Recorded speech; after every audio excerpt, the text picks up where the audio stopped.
Civil aviation की non schedule परवाजों में दिल दहला देने वाले इंकशाफात हुए।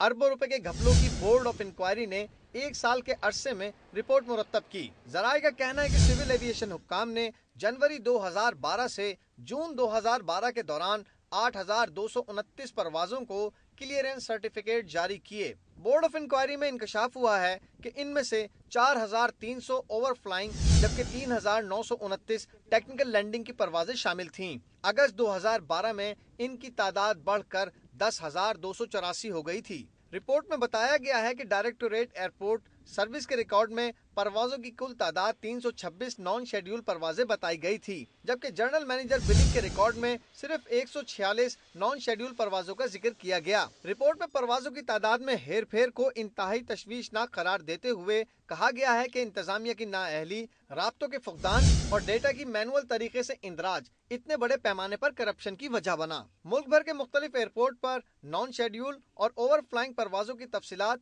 कुछ इस तरह हैं। कराची में हर माह 1,000 से 1,500 परवाजें, लाहौर से 480, कोयटा से 240, इस्लामाबाद से 120 और पिशावर से 60 परवाजें शामिल हैं।